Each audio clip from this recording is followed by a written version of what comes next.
and somehow do ya ekoso ewo omaiga na emu ensem na pa ensem ni bi wanu ma enra ya buru bi sonso Ivan Nkabi Mr. Kansi Nkabi enchana na populisto we be join onu so ha o meka mi tie se eja omo so ye de eka biem na emom no ye frɛ asemi ni kan na ora Jeffrey Kansi. He said the Tuesday dear. I know why I should be more. Who said me fear poor Tuesday and couple? Oh, couple. My friend say Fisherman King. Mumba vehicle.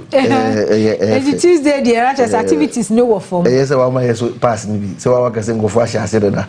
Until my back pass. Mommy, some can be a baby. We can say Ivan, Brubrumua, Tutumua, but I had it. I was saying, I say, and I was for who's so innocent, crab, I was with innocent. Very innocent. Innocent, Ivan. Yeah. Enti Ivan Swajan, Ivan, good morning. Say bibi aboko de. Ye de Nyankopon ase. Ye hwe kwan list we se nche. Obedru ase nti abusun ye ba be frase. Ye discussion no ye frase free petroleum products and as fuel products prices are kosoro wo Ghana ha say wi ase nyina ye nyina nim Donald Trump ento kwa akosha ase no. Ento kwa no confirm kakra US Israel Iran war confirm kakra ema international market no petroleum product prices na ba form one so asa akọ strike ama say world market no product no asanso akosoro and exchange rate no no akosoro kakra bi slightly ento keka ni nyina bomu a free best last week about this week no coffee pumps na fuel born ekosoro diesel was around 19 cedis per liter and then petrol so no almost 16 cedis a liter. Eti enura dana directive from presidency and actually say honorable Felix Kwacho Fosu the vice president John Dramani Mahama say why bi da was so ye bi diesel prices no yente so 2 cedis oni ye ni ye president Mahama oni ye ya ye use diesel no end ni ye but we had the majority the masses omo a drivers ni buses a 24 omo fe fa cars no in se cars no best 85 to 90% no use diesel until diesel no ate so by 2 cedis ya enkomodie no ekoso e wo Ghana ha say ba petrol de ya ante so peso akora amfa ma ye use petrol ban no no ye be din komo e de afa ho Mr. Kansi. Yes mamintia wahwefo nyina mamintia nya be ma ene yenya onam kwaso ba ne wankasa Mr. na minkai mu kakra se say o mampenye oti akonya so no asem bi o kan e ba akwa de bia mekunti aye say we have short memory. Okay. They be me I don't have short memory. Okay. Me need a short memory ni bi on say twikasa mo kan say atiye e free wodim say ekrom Ghana ha no ye wo ha no edumpen bi fi 2022 na ye koyenim no na petrol price na potokasa beka say hiking le free was galloping ne free sa na economy sa na abre na economy na na ye hwe ewo economic balance beka say to halt the trend say ebegina on akwese obi edi ahoma chichiro kwa otwe woko afi na opese oja into opese ogina.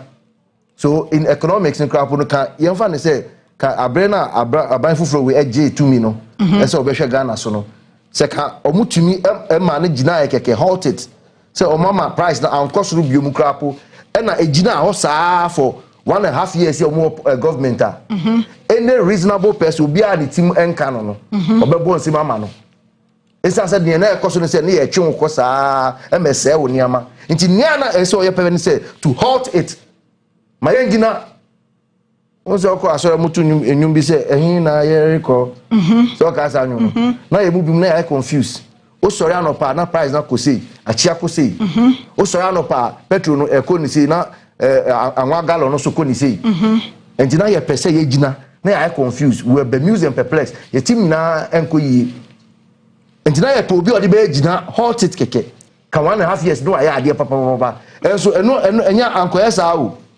ohoti ma ye na ye bo nsi mama no e no sa se otwe ne kwechire nti na afi ekochire sa ye ba sa bedu 9.8 oh board bi muso so obeka ya wo de ye ne 10 Ghana ye fa ne se na mada nti mama ye ne 10 Ghana ta abra na mehwe se o mane entena sa 17 ho no otimi chini san sa eba 10 ho enti obi we arefie ati ye nti abra na o de 100 Ghana ana 300 Ghana na odibu bibi kitikiti one bar pe o ne car board dashboard no so no abra no de 300 any 400 air filling the tank no sa abre no na ni refi so me ni short memory me ni da papa inti mi say that was a plus so hot here or reverse trend no na oni bibi or the 1 Ghana beto so say or the year there or say energy levy or the to so no him the year de bia na aban eye bibi of the subsidy or the kakra be kan ho ama na or the aboa na ye the cushion citizens na sa anhye na the 1 Ghana ne baaye no na ebi mu say ye the levy and I got to petrol so yeah and so ko ba ne e ko pie mu no aban kra twehwe sikasem so iro atu force ba bontene e be kire ye say sa sika na ye niam mienu okay na sika no e Canada bi e da ho no e ko yi bi fi so e na sa subsidy na de bia na ye say be da ho say e can be cost build up no e san so e yi bi fi yo wan ka won ne office pe o de betu bedwem e ma nya di hu nkita ho okay ene obeti ya Mr. Okansi obeto aso on say analysis a woman no say at ye ma refre bia ye refre me bia atwam a fu wetimi call ye do be say 23 Ghana cedis money ade but say wo hwe na me wo kasa ya me research kakra 2022 after that time near pandemic nemu and then Russia Ukraine war pandemic well international petrol and crude oil my research COVID na oka petrol prices international market in 2022 the Google demand was the international petrol and crude oil market prices in 2022 said to historic highs was it driven by post so the me boy ya me nyaye no and a miridi actual was driven by post pandemic demand and the Russia Ukraine war way in free Ghana Google ni we say international and I watch say with the Brent crude averaging around $99 per barrel peaking over $133 per barrel in March. So that time on an international market no so 2022 started $99 per barrel na koya March 2022 koya kokodu $133 per barrel. Yeah, na Samrens no exchange rate was around 17 cedis. But today sad the same ina me boy na no prices international in 2026 no and my say Brent crude no it's around $74 per barrel. Exchange rate is so below around 12 cedis. Enti adia 2022 na numbers $99 to $133 per barrel. Now that time exchange rate 17 cedis.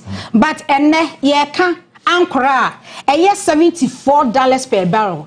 Exchange rate ye say 12 cedis. Enti adentin ye make that comparison. Okay. Won say wo kan nyame adom wa boa me wo say exchange rate no na 17. Na nia o te so no ne niama oyeye no e na de ye ko 17 ho. Okay. Obi baaye won say this is the hanana me pese Ghana for do na e de o madwene no ekọ say obi ye adwuma bi ye say artificial. Artificial na 1.5 years of artificial works. And so see how can ye fee 17 na no so otwene ba 9 point something dollars tanipa na enti wonim so otwene ba form no kra apo no na ye ho ka bi mu kra apo eyirae working the dollar down in kwa no de ka be say $1,000 a se ka 17 na ode ya o de ka 17,000 and so dollar no ba you for say 10 ni kra apo no na for de ka but I reflect at a point reflect about this is the situation and so we petroleum product the ayatono ankrebo any 2022 the ayatono ankrebo any exchange rate na so we make that to no comparison na adenti na enne no ebo no e kosoro because prices are na ayatono 2022 January, February, March, quite $133 per barrel. Today, no, a lesser exchange rate in so no form. enti no me ase Ghana ha say no exchange rate wo form international market price wo form so ade ne bo na edin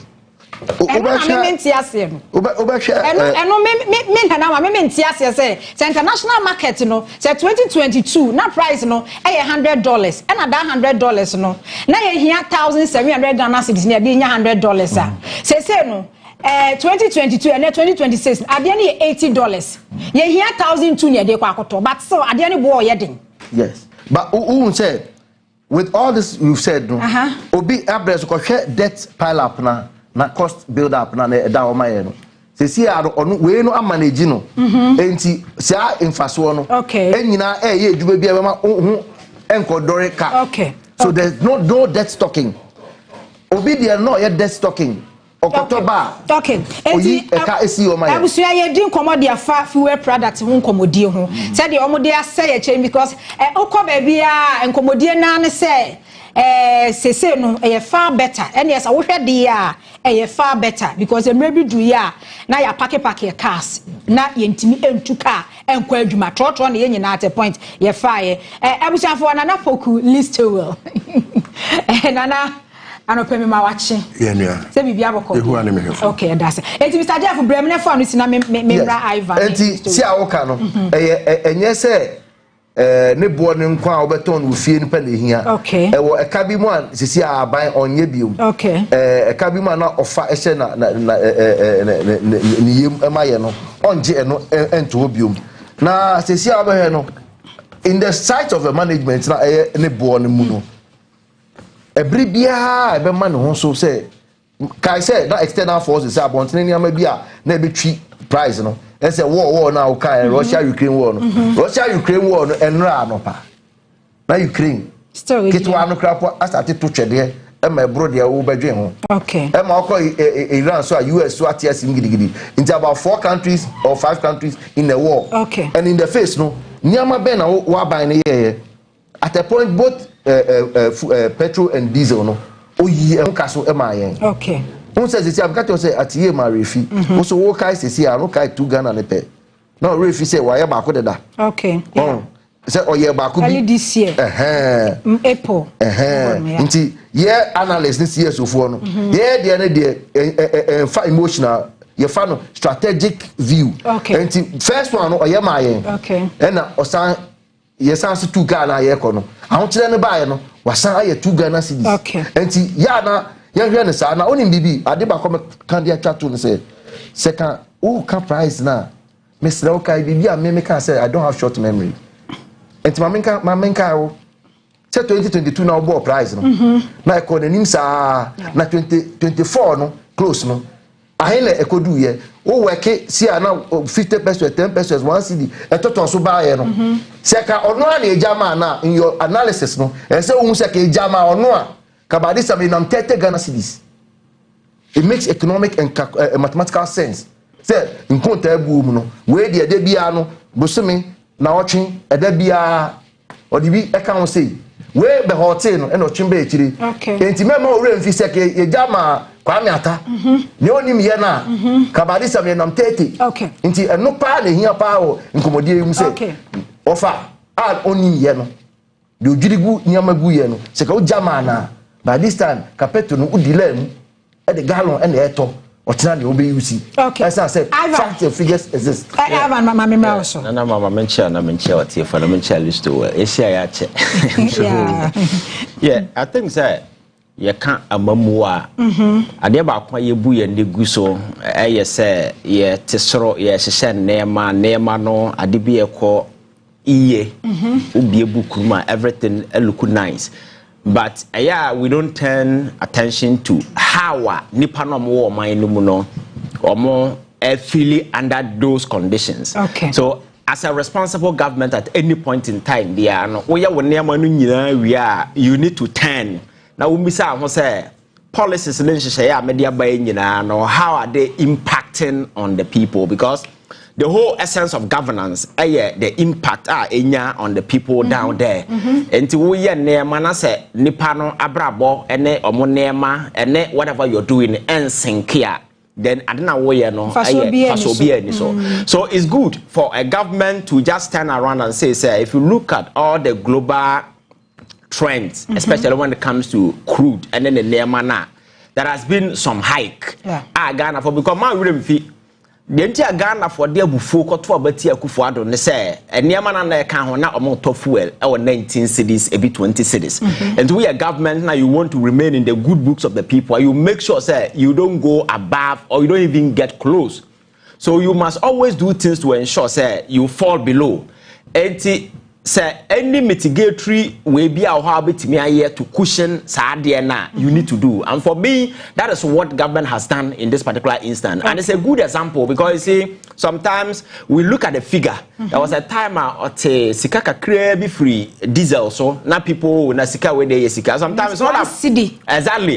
Sometimes it's not about the amount they are taking, but the symbolic gesture. I say the government thinking about the people at any point in time. And the wire ketwan when the opportunity presents itself and for me that is the good side of HS. The government is really responsive to the plight and the concerns of the people. So we are Ghana and now what that's sorry na dear bakwana mienu bi nkoye na samo sorry mo complaining aban any ordinary love when the people are complaining in the south. You need to pay attention. Now who say and some nipa no can nyina so wo ma. For instance, how can with the E-levy banner say nipa ni nyina so say yempena. One country almost say we will pass it by whether you like it or not because you forget oh ya patapa say you will pass it no. Nipa na almost omompe no. Omo no mama utumi and they can revoke that particular power or authority at any point in time and you become an ordinary person. And if you're a smart politician and as a leader, your focus must always be on the people. Conditions ne niamo mukum and Ghana had ba kwa ebo ane say fuel sotia affect a lot of stuff and it's niama we the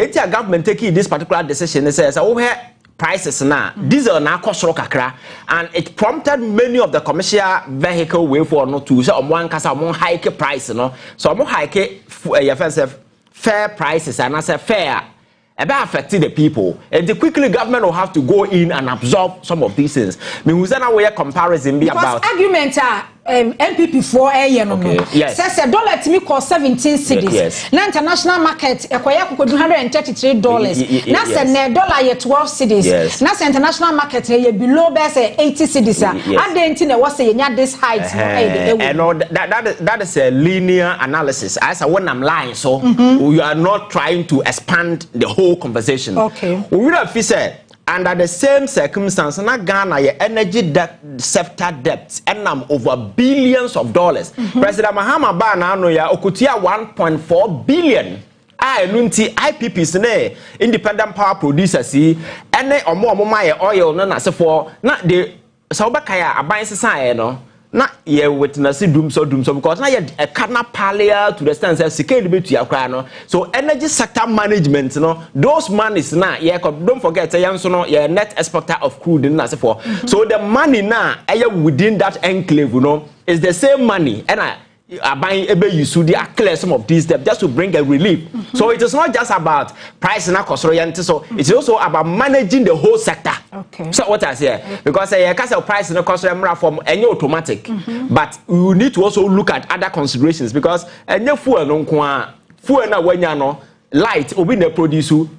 So be at the bar where so utia car and other assurances then as a foreign account. So I am multifaceted and just straightforward. And time I say, we understand you are doing a linear analysis, but this whole thing is exponential. I am very higher. You need to take into consideration other stuff. But I'm not even interested in those things. My interest is the fact that government are responsive to the plight and the concerns of the people. So we are oti omaimu na we are convinced asem bana se me biema no kasa aban be ya amount some energy amount certain entitlement say aban no oman no nyon nko ane de na de yenso ye ka no obetie. And there has been several instances Ghana for complaining about aban will come in because aban and Tiboligatanga and a mine for and crying. You must always live in the same enclave. You must listen to them because the whole essence of government policy is ideally for everything to work all right, the cap policy. The problems now man for one and the building blocks upon which any constructive policy will be elected on. So whenever the policy comes in play, solve the problem. And this is buying the policy, not policy to solve the problem. Then the problem. I know the day, you see, say, cost 90 work and away. So for me, I think it's a good move. Senka Ghana new okoto fuel ebi a 19 and asa 20 cities no and saa sika we free so ma commuters ne obi a offer trotto na se fon so sika senka beto so no aye free so ama ne sika bi beto baby. Oh yes, as we can I'm told say binim kwa totom on their own, you understand. So saa niema we boa ma aban, and this is not the first time. I think say President Mahamadi Kanya Bakubi, honorable fellows, release a statement on the same thing. Coming, the last time I hear who say near my winning, but for me, I think that it's good. There, boy, Mark Ghana for who say a buying on. In as much as you might think, said the West Party said near my Bakuyi, no, maybe a young course, a buying a real view. Always know the people is in focus. They make sure that policies and programs via Babiano benefit the ordinary people, and at the same time managing the other sector of energy. Because prudent management and a car that the Hoya Kutia IPP's car and a more supply and fuel and gas as any nay as a form my car na diomo sa intervention where Emma Abayan take this bold initiative and as 1.4 billion and flew Nanke Kano ha. Again, IPP be sorry, now we're doom in the plant. Because back at some point in time they shut down. Some of the power plants they shut down. Ubisana, Sikan, nobody is paying. 2024. Exactly. Yeah. And President Mahama, when he came the first time, that was why he brought the ESLA as a way of forming a consortium of banks. Then the bank no leader no would disperse the money to various IPPs. No more buying only. Akufo-Addo buy no the kokwaje bosia. Nti I know the day no money na yes standing no sika no kwa na enko e na ka hu bi na ka no ebe pale wo no. So me let us look at the larger picture. Say what buy a prices cost right there. So we call outside and necessary because of this your friends say uncertainty regarding America and Iran war until Donald Trump on the team kana or say ntokwane yejai the team kana omato aso and I don't know he or don't know original we are sitting na all play we are sitting chacha the obey biaro we influence everything. And you need to also be very mindful. Now, how about me control external factors we need as a forum. But that straightforward comparison say in the past instead in the city. At the time, I'm for complain about Akufo-Addo. No, you see, now a interplay of multiple factors. Wasn't just about self-fuel wiring. It was as a result of bad governance and because near. Oh, because economy bad governance, but Russia-Ukraine war too, no. No. COVID-19 pandemic. And I'm factors. Factors. No, definitely. Mr. Jeff. Also, we have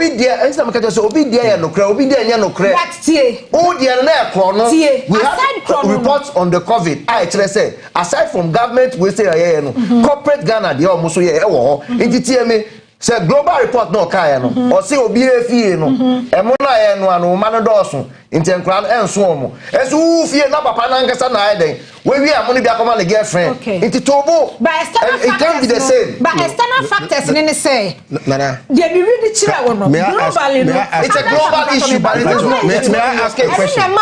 Just one question. Just one question. Me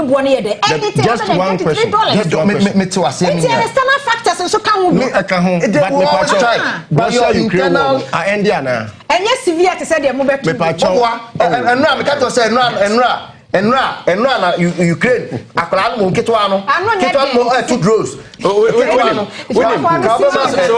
medema no say the fact of the matter is say before COVID anyway ba na World Bank country director credit can blow alarm no dada na your debt enye sustainable enye COVID na my debt enye sustainable ya to nkra koma China for no na your friend say na enye about COVID na ye ka buragu so your friend say sika na ese yetua the service debt na yentumi because na before that na kind of for that abobosie na gu ho ye kenke party na as for na COVID wo hefa so e ka na ya burugu ho ma the base of the economy na nkasa no ebubu ye so on the top of it no say any external shocks be aba kwan efa so a impact wo no eso cha obi for instance obi a underlying medical condition na yemfa say COVID aba why not? I like to say COVID. Exactly. So you understand? So the underlying structures in you bubu no the bubbles here did so COVID by and render the economy very fragile. You understand? So for me, I think these are some of the considerations that happen. But a mind I'm funny you know COVID to say COVID and now say Ukraine Russia war. Now say no music can say Ukraine Russia war and then the currently no we have 2 global theaters of war. The time if I say and then you were global 2 great, you have 2 big theaters of war. Also Iran produce oil. Most of the oil in Ghana in the hand free. But so sometimes I don't want to do those comparisons. COVID is not okay.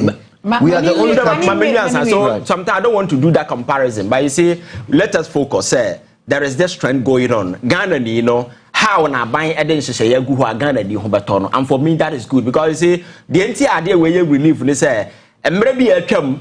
Say idea cost na Ghana ni complain a ye bu sesa bi wonye nipa COVID buy ya the betting tax and then for look at the resistance and then as for Ghana for the buy but buying the bu na ni so one take into consideration by Ghana ni kwa will not even request because nobody requests say buying fuel so or no understand the letter about on here and just that is being responsible and responsive government so with me yes and na your friends say you gain soft power win over the people and for me that is a good news and yeah something that we so just give me 10 seconds. Okay. COVID now can you know remember the sources of the funding your donations yes also your heritage fund you could 2 million you master what say teachers can say and so what and then the COVID levy did you see which country and on levy no it's not say for years.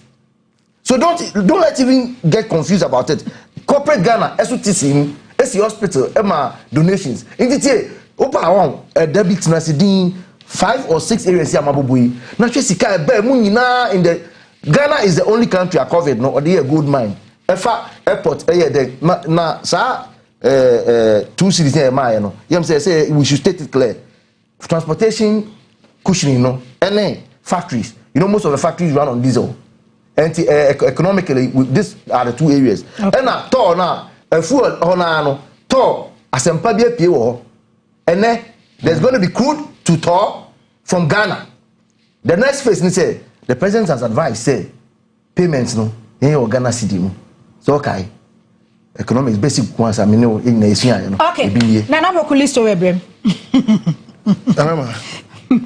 Need I say more? The able men have done their duties professionally, except to say, amemu,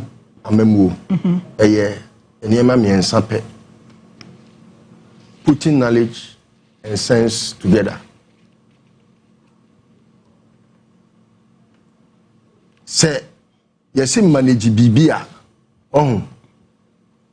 And yet, rocket science. Say, I was so called William Kuhunyanko Pono Busani Bibi. A yansa and a day management. A nimdia and a day management. And Sanatimia make sense. So, share baby, Ivan the free buyer now. And Chebiao, and Chebia, no more. Ya Kwakujina Boxum at Wabamo 2016. And Omunya, a memo. 2017 no mo shase e do the year 2020 no na omo ho afro Ghana fo ni nyina ye omusuban e ba say 2020 krampo no yem fa kwan ben so kra na yetu omo no Ghana fo se da bi mo de mo ntwen o titi ku attempts bebre wo se bi si wa ban we so obi kra yes na adwen so be ku da jo mama bai what is obi so koyeku. What is your coach? You be say or planning coup? When you suffocate the people, they rebel. And one of the reasons why the democracy, that's 4 year now, will be a few say, it is said the audio brush from Edia in Chebeba. Patience, the people, because our mindset has been tilted towards farming. We are very patient as a people because you himself would be a broke or chef from a pro as an FFI ansana enyini apese enti e hokwa ne yente so mo de 1 year be kan na ye fa no yese me no mo nya adwene and na ye campaign tia afi na me be hye me boost akọ round me no mo nya adwene obi o de 1 year be kan obi a won man ni ye 4 years na enough so we free abonten ba no prepare so I will come there but me the man no e si we hu kitua bi na me de aba ho we are aba ho me de no be start say o mo wi conversation no ma kanya asase ni gina wie enti we de na me kan ka ho okay na de me kan ka ho ni say election bia ye be no ma we mu bia no hu sunsuaso eba ena se obi ye na adwen se wo ye kandifo na ono no mom waye ne ho ohene tewoso na ontie de ne manfo be kan enyansunsuaso bone wo man ne so eno na ama efi nu awia omampani nam eye Felix Kwachifo suso e de krata be pie dwam no mabọ me nsema ma aban ne saa me hu ne menye in fact I was lost for words because I didn't know how to even post something on Facebook to say omampani medawase me type one me delete because na say ya o ne ye wo man mu a amanfo ahohiahia ne atepo a omanfo wo mu ye ne omampani ne na pamfo kasa wo so mu ntie yen ye to petrol mu a omampani ya tete petrol so amanone osio de ye kan ne ye kan do mama ba yi enye sese bi wakofa ni pefri ayi ye friend say Azerbaijan eno no omubu ye Ghana fo no omubu man no enti e kire se nyansa fo wo amayokuo ba kum na sabio ifo wo mintimi nka se so fo etimi nka ba so fo re na re fi se kwasia wo Bible mu ye wo nyansa fo a omubu man na ye won kwasia fo ma bebu man atwam ya omuntini party nka akom din a mo se wo mema wo akom asa kum ye wi ase he e na wo tese yare aba yare no ye gina ho se ye de jeje wo to wo a yare na ba be di wunya aban be no wo bibi apart from the man for the amano na yare aba ekum manfo wo se mo manfo a me sabio mejeje to mo ho no yare ni mo ma won free 6 months o ma won kane free 6 months enti e kana beto on one entua busa wo se nsuo no de man na ekufo do ni papa nsuo no ko buba me ana ensuo a utia ho de bia yensuo na be kwasi na me busa wo ekufo do ni papa yensuo wo ma we mu ni ma me yensuo eya busu eja pade no de ma me eya nyansa na de bu man me ka se mo ya eya na eya me ya se nipa no ni bi won ka no kura nsa ne so oni bi no kwa hwe bi na wo se ka obi ni bibia wo mu se nyame na nyame ma ni bi mu de semfu ana o manfo a o mu kwate ahihia mu atepu mu no mu de akubu ma se yakubu ama ye ya bre yesu ya tempenten kwa ana do mama ba ye wa mama mu na ye chesa ase won fa humpo woni na ma wo chiachia wo genchia wo hu o manfo mobo hwe ba bia petrol ne buo koduru ye 100 your friend is saying $1 per barrel. Your friend is saying per barrel. Yeah, per barrel. $100. Maybe you want sada. And yeah, historic. Now, baby, petrol, war, and then I want my room. And to me, they made the mass of Nina basis. And then no listo. Mamusa and then no. Who call coffee wear pumps now. Who call coffee wear pumps now. Yes. And we are 2 cities, no. If I say I reflected. I reflected. If I say I reflected. 2 cities, no. Oko star oil. Oko goil. Oko ada yuna. Ade a reflect hon mo 2 cities no efra se a eye adwuma o ma tete so afan onim ya o ma tete so ya hwe se o ma pani ni ye a e use petrol cars na ndi ni ye so o ye de a won che pe so wan ga na kwa na ye de mo be de use de ma list of that bi na ye kan ye nyina ka de hia ye because won timi ntin diesel so eye a no what diesel so what about petrol hwe Ganama, unim omampani adwimpo. Unim say omo yusu diesel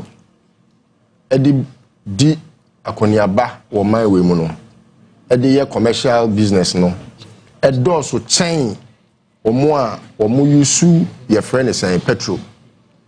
Now petrol no, o sha aban no aye bibi kakra wo ho a kane no wo hwe ya na petrol ni diesel boa egina etipen. Okay. But so we share price na above from kakra petrol e wo from kakra. And diesel no mum na e pa ne say. Yes, because omo a omo use commercial no. Sabi so we share se petrol bo okosoro a so we share se ne impact society na commercial for no kra na sabi emo ya am se ye kwa akotutum. It is what so per liter 2 cedis. Okay. Because what share omo ye petrol ho adwuma na omo sika da so no mpo no 50 pesos ne 10 pesos. Okay. Now I buy some 2 cedis. E dey free so per liter o be sabem but na make no say enra 2 cedis no ya enra ye te so no I reflect and now pumps na diesel ya te so 2 cedis into bebre one wa na hitting 19 cedis pesos or so it be 18 cedis and now cost our you call go other fuel pumps na I reflect it be the year adwuma e be frase o mu implement 2 cedis na wo mu ede Ivan 5 years no wo so so we share na do 8 years 5 years 4 years na yakoya 5 years na be dey fam kwa Enra just briefly na me obi din komo say yenya mamu papa ntina ye ka say yenko 5 years na say wuti anye na ochina be konya akufo ado seso and you see every debate you know I think there are other side of it ye be to me aka ho asem but you see unse ye ha no ade ba ko yenye lucky ni say systems and structures any place. So leadership is more about personality leadership instead of institutional leadership. Okay. Okay, America, and I don't know, say, they don't need 5 years.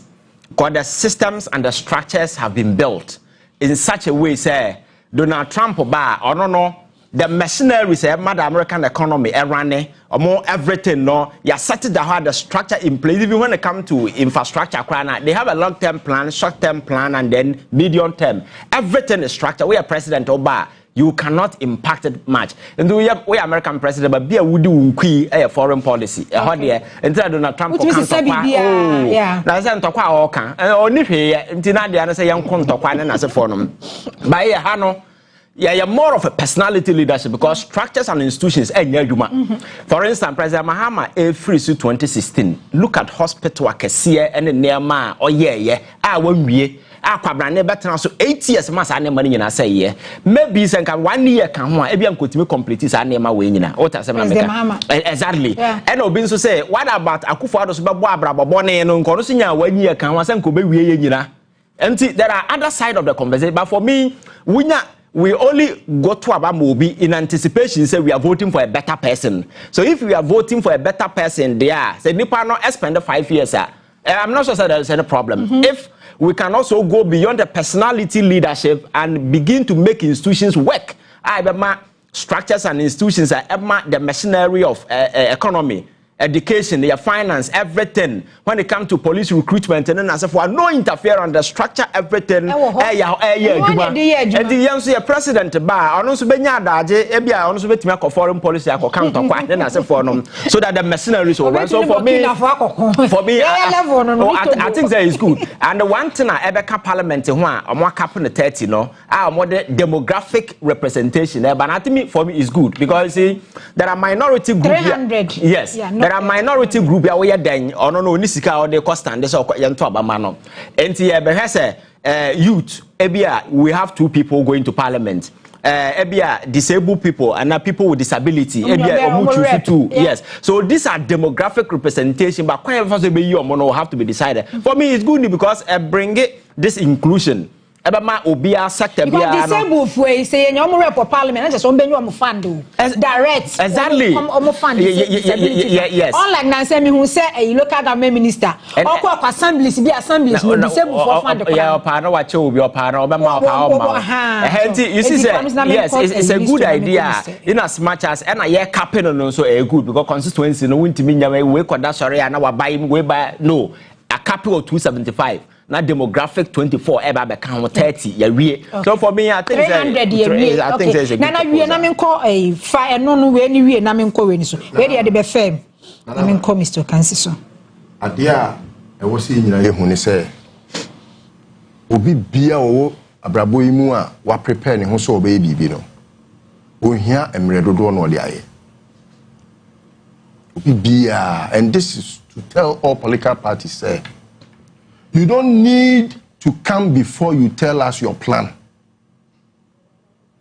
Sebi John Mahama wa amemu friend say ahomegye mu no ye hu nyoma na wo ye covid John Mahama covid baaye obiti aban e won nhihye mu eso no to opposition but so opposition dey ane kan dey obetimi ya bi enye se ne kan John Mahama onye se wo kan keke wo ono no opposition po o che nyoma cha aban me bo aka kire me John Mahama ono afa nyoma egu ni nsem se no ode kocheche o che nyoma cha aban obusa budget a ode che sa nyoma no anyhow because of na many yenti nipa donate to that cause na e che dia aban nyaaye, and he made sure say na ni nua Ibrahim Krampo ni o che covid time no aban che bi ensuo yiri fa ye nua no voter region ni eni opposition na mo opposition Gabia sa o ti da ko nya kufa do nua no sika o mu wi aya no o ti se Joma ma nua Ibrahim Mahama wa ba aban di ne sa be bo aban futu bi mu da PDS ka ho so wi sika esewa na na ma sika you are inviting what are you talking about and you are inviting into wi sika and me na me ko tua me prepared now this can di ya no wi aya for ya kwamfo wi me prepared sika Mr. wi sika ene mo ntira ho obi wi sika akufo do kro nya kromfo wi sika na PDS one ete ye oh ye kan sama mo me kan o because say your mom tifi o mo hwe no okotua prepaid na say ye the prepaid ne ye ECG hwe energy minister look at how he has managed the energy sector and na turn na komo koton say 12 million say 22 million no say turn na nyamfaso efaso na turn nya so aban fa ka pre bank owura to na nya kromfo na bedi yeso na hemfo na bedi yeso ade na mpesa obeka anasa wuti kromfo wo obi akowia mobile phone dia o kromfo ne dia ye se ya che no enti ye prosecute no we ya che no o wi me prepare ska me mate na wo se me che no che no we na prepare ska no na afa PDS ni Ghana ha PDS ansi e wo Ghana but list o se nipa na ye bone a enka wo stand enti dia onu wi mobile phone no e what okay court be na so e kromfo that na we PDS kan send bottom na nsi a monte say bia na fo afra o mo a e do makogina ho a ye toto o ma no ya kwa ya obetro letter me nka premo ya to ya kromfo until say be prove ni say onya kromfo no ya kromfo the law no it always has another side here so because unless you are innocent until you are proven guilty you are also guilty until you prove yourself innocent. That is the meaning and that's the logic.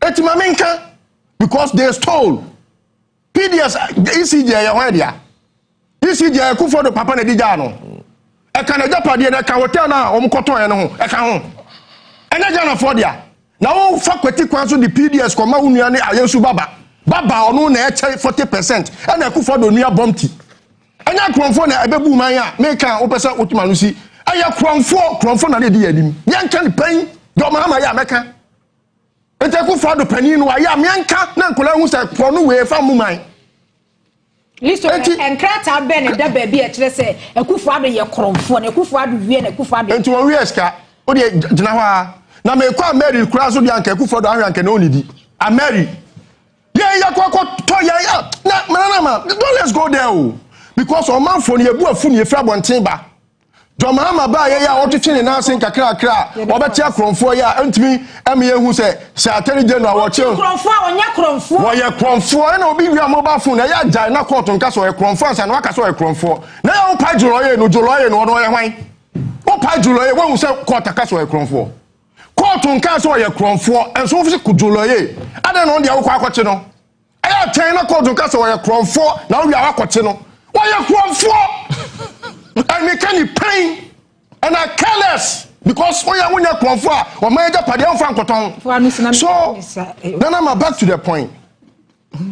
You see, baby, I hear corner as a minor. We have every reason to believe, sir.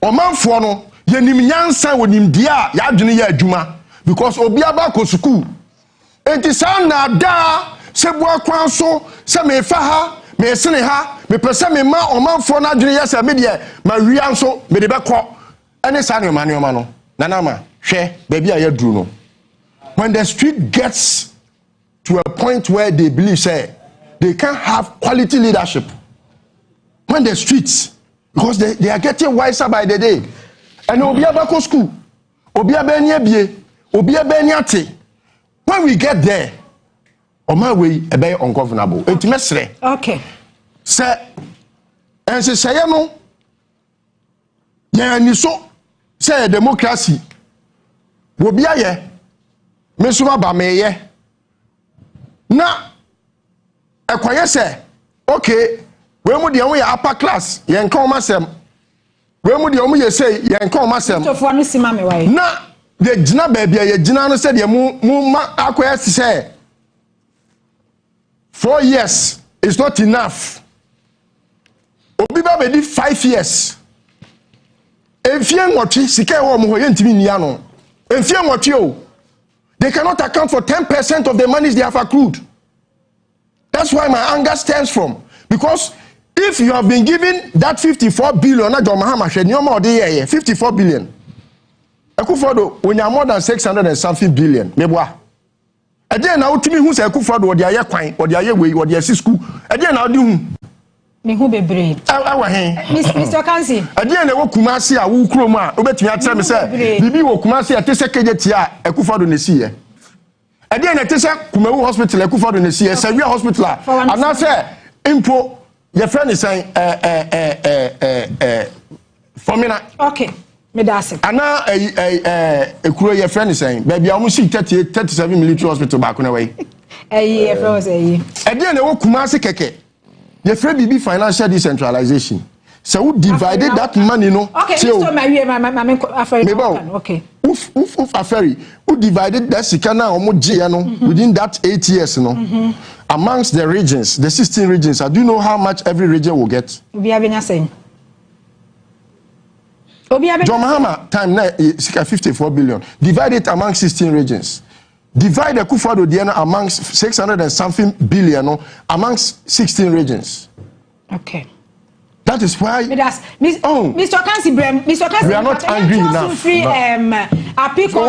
Whenever I'm making that point of stealing, they have stolen. What can I say? Manaya me da. Osi me de mingo dibe. Okay, fano na de no ato as because of your yes, my for 2 minutes being found. Now we are not de no ato. Say amembo no ohwe ni yie. Na we ka to wasuma tie ni yie na dwene ho kakra. Wo say bi mu enyampa. Okay. I would never support say enya 5 years. Okay. Yes. Na baby ameti onungwa no na fitafo bi we next do ogbon se nkofo be say 5 6 no mu pia ka na ka no nko. I say obi aye na dwen so mpia bi enti how long and how the numbers capacity na be kire se ka na beko oba de ye ken ya utie amamu na yes you need more people president mo aka kire se ohia more than 100 ministers because adwuma no so so when the 100 ne ye ma yen 120 something de mo ye ene ye tie so eba 60 no crap no bi efi so 56 na ohe sa numbers na ye ken ya na ohe awon adwuma omo ya ene yenye bi ye ka wa ha na in a short space and the mesrewo memo bia medada me say ye the 1 year ni be ka ho a ma me mate ase me ntum ni I say ye pa say strong institutions okay before Obama beba kuma be ka kire asem no na ye Rawlings a candidate say we should build systems such that even if Satan this when you be ma ka say ohun say chrono ne dream in the akronfo krapo ke mas institutions here stronger chrono no krapo ntumi den omoyen and into the things you have to do here cut down expenditure. How difficult? So we are nation, we are company, we are individual. Abrabon edo ko intentem no na we na ekododo a obeti won so obi did it 2 times a day and yes o checking the body weight bia o bottom na enko a no amachi by the bottom no cut down expenditure fight wastage say staglamsio hospitals be why in now so we agenda 111 that one alone shows your low thinking any day kofa professor simba na me church room say So you can't leave La General Hospital, Police Hospital, and other projects in Kumasi, our second largest city, and tell me you are doing Agenda 111. Why not to say doing a form? Our problem, majority of our problem is a thinking problem. The next one is to have a strong national development plan. We are also a national plan. Or your national plan being with you must say, if you don't have a plan, once you have failed to plan, you are planning to fail. And then what is our development plan? Like a political party be on manifesto. If it's our development plan, if it's our annual in a committee, we say on pay. And also one other problem. Say development plan. I quite remember. I said President Mahama Beso. The Ghana National Development Plan. I used to say, Chairman, to expand your economy. Over here, agri, tourism, any construction. These 3 areas, there are high and low reports that just say, make sure you connect your curriculum to your industries, and your industries to your raw materials. Men fa koko egu bottom enfa nkomo bi no create eduma wo eduma ni wia no asan ton abaha ama oba benya chocolate di. Finally, no cut waste. Don't let people steal you. Corruption. Anti Professor B and Ranopa, my sister stations will interview me about Chinese and I'm saying reduce your dependency. That's the most important thing. But then we should also make sure say Ghana for Nankasano. We should build against corruption. Sala Papa no so can ask him. He says we should build a character. Subain against intelligence. Don't want to educate you on so what did we benefit? That is the problem. Now, you said, I say, okay. No, be out 3 minutes. Quick. It is legal procedures and constitutionally backed actions against emotions. We say the optics. What is the optics? You can't law. Even though crime was committed. How did you detect that crime was committed? You only detect that crime is committed when you prosecute. Okay. Say, me baho, me depend ne mao, o fire, and the year who be. Omo ye who omukra bosi omanfa. When you detect that one, should I say, oh, you are prosecuting with rules and regulations. Say, we okay. We Babi did that's say, oh, me de ma way. We so be atum say wan dia atum krafo wo de wadwen fa ho saa okọ ho de o se mi ko ni fie mi ko didi ye zara ko ma no aduane no so yi bi afim no say no nukre no he nukre tifo mu ka se bi e me de pa me dan beni so sa de no de bia me fa say nukre ba ko nukre timi de me nu oni nua nso de bi ba ko say ba ko pe o wia wan wia e na wo de tesa en kra. You can bully me. But you know me. I'm a mesro say o fire. Akwala crowd ni tifi. Who say o kwa manonia. Police from we investigation we enwi mu a. Santa mu bisa enkwala. Akwala be din pass akwala be twantro. Enkwala bi twantro. Enso who know say den a say ya obeka say den say. Sa huma na amudi koto ajej ba ko no nim no. Asem akwa na mesre kra ka bia ya say maame na na odi ni nsa charge say yengoto ka no. O ba ya wakodi ka na no biom udi anu wie ya wakotua nyese yenkoto ye to cars ne ma ne bai cars nyese wonkoto o da ma ne ba but wanye payment e na me kire se sa ka na ye de abi se wan sa abedu krum ha no o enti wa da ma na ba o kodi anu ye den o kenu friata ene Steve Amuamu muti ho mo keka nsem enso sa na ye ke nyina no musa ko di anu biom na me makaka say bre phone o say 1,000 Ghana me say fabra de ento na list o abeji post na o say o ka say o beto no 900 o beto no 1,200 na mini hobi na mo di anu biom a mo fa say krata so no krapo crime say mo di anu kwa de a crime e na wasa ko tua wa the next step of paying and so they wa committee ho ama ko tua wi a afi Okoche Jeff now ono sha se na judgment debt. Na ye list o. Judgment debt. Na who say when to ya judgment debt. When you are found fraud. Misa no hwe. How do you pay judgment debt when you are found fraud?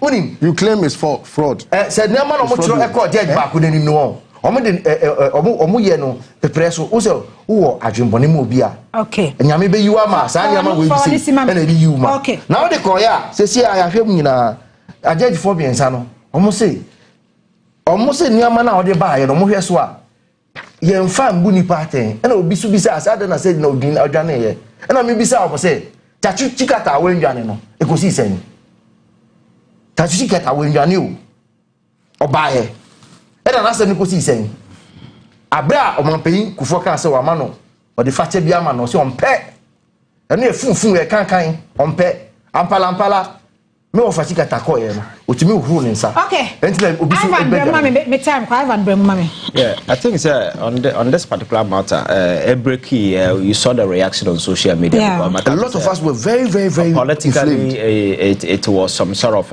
invoking negative emotions and passions because now we have take your course on ourselves to fight against corruption now my daily will be now after 1 week you say obi nkofia that negative sentiment will definitely come but now na me catch will be say obi any who are objective am kwa fast judgment we are kind obi wie no obeka say sabi politically motivated and say wo abufuo wo any anger bia na you take it directly to nipa na omo yes adwuma general omo ye because you see me catch obi say your prosecution any we offense a serious prosecutor bien who have charges more than 70 and 50 dey go be so 78 because in a criminal trial no you need to prove each and every count beyond reasonable doubt and it's in yan science and nim say count ni nyina no carry the same penalty is almost the same and so what you convicting nipa ni nyina kra na enam say criminal trial punishment na run concurrently you know 10 years ko wuntumi dey 40 years old but enam say 2020 na run concurrently and the 78 charges ni nyina say wo chi nipa no ho nyina kra na the maximum sentence could be just 10 years and was spending until nyansa be anim say we waste time but akwaya chacha prosecution menya sure say ade we be fa enti ma menya ne bebere we yam fa we be fa and oh yeah so we ye no we yam fa we be fa na wo be wie no na defense na say ekwa bia mu no enye solid okay because for instance you say Maslog Emma loans to a bank or Tampa Bank and no more issue check. I'll go through documents, BBI transfers Canada come out. According to them, they didn't agree on interest rate. In the first place, and you didn't agree on your interest rate from Bank of Ghana. It's interest rate bank. And I'm also one say on Fasikana back. And according to manager no some my friend say uncle cash no on Fanciano. Now we are manager now with the Nyansa na sa dream wotima. Bank adwuma na mo yo institution to institution dey na beba ama won so kwabrane jojontie wakọ bank akwakọ yi sika gu kam so wodi bi so chairman na woni nyansa wo tima nka ba sa dey dey ba office wo mpo sa dey share me baby filling station ko ye no wona wo se wo ko ye no dis kan ma nipa no wanje receipt na wo ko ye 2 weeks after na mo kai say eh asamba ye be dey na receipt then they followed up and they say omo chro acknowledgement letter and the secretary show them na de ko ye India okoye na nipa no mbaji sika no mienu hu nyansa ye photocopy of acknowledgement letter no de aka no koma ya first oba tampafo asemba ye monkofa letter no mra original letter and the photocopy and no rely on and no de call yoko na yoko de ye investigation nyina wie ba judge na adwuma bone oye ne say you can say documents or your evidence act may some of these official documents even photocopy admissible in court proceedings. But say letter na modiaba say receipt our reference number and it's a way for the na commerce na reference number na tracy say beya ubenya some will be their back because my in her with in the statement or signature and it's a signature then why we are prosecutor need to prove beyond every reasonable doubt you need to go and pull that reference letter from Maslog documents to come and prove judge not to say and I'm say only how bet by find her guilty I'm crossing ruling we were him and chacha and the no mokoko and we are Ghana ni na obuafua e ma bomfu politics dey obubefu but kope krata na kan na wo kan krata no wi a wankasa obubefu judge no tena asem no so no one Godfred Dame ma me problem ni say na say judge betimi atena ase atwitwa ase yede ahane am ase do na wabere na ububu ni kom efa sa nyansa kwa we do obi koto prison and then how many people no mako prison through the same way no it's something that we need to pay attention to because me I doubt sa ruling way ma me na troye nya so one na troye because we kind judgment ni nyina 3 judges ni nyina were virtually exposing the bad job that she did and I think that it's really bad. I've called for the judge your friend Justice Efia Sewa Asare Boche yeah I was here Yinedi.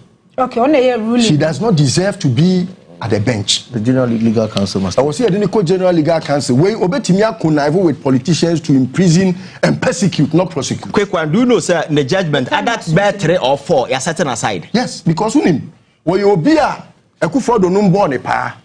Mind you, this is the Godfred Dame no ne japa de connive and say that brand na afa na me fa to force in tum wabra wonya ba san odi ye opunini asedu agongo and these are the judges are any question omo tena your system the jurisprudence nim etimi have called for her head see enyi na di because unim bibia omo ka fa judges ne ruling ni hu bia kire say obonitrim person they said na betu wabra said na monya eboni bia na wo see we sika share in law stealing do you know what constitutes stealing? Ayaniama miensa eniama de kan say wo appropriation say ade no Ivan dia mafa e wo say ebedi mi ho ade ni ho wo so say wo na kotum for 10 years ade ni ho obi so na betua ska no enti wo judge no e school be na akoye okay who needs certificate say Akufo-Addo na if you have certificate you won't do this okay it she doesn't qualify she's a square peg in a round hole and I was here you nadi they toss you say I was dishonest where is the dishonesty you need to prove beyond all reasonable doubt and the last thing is the intense so our intention is obey bonena then what in your ruling I say the person is innocent and yet innocent until the person is proved guilty and yes sir nipa no wo se wonu mom nchese wonu nya guilty how Nana makwa unko law school yedo kotra konwa ni mabedi asemi ye etime se sani panel see yin na din 10 these are the square pegs Akufo-Addo de omkogu round holes yeah Godfred Dame no ne omo ye kana na wo akọ file case afa busa ho asem a wo si wunim from Attorney General Godfred Dame okay so you see the shoddy work I don't think call UK lose 74 million pounds no Obaga na hanum dia and local champion me da say so me ka say MPP lawyer be anim law MPP lawyer be anim law okay omunim judge ne keke so he knew the judge and that was the only reason why Ferdinand was convicted. Okay. Apart from knowing the judge, there is nothing law about arguments or me da say Godfred Dame me abokegu. Oh yeah. Who did you abokegu? When I read it, the 94 page when I finished reading it. Happy birthday.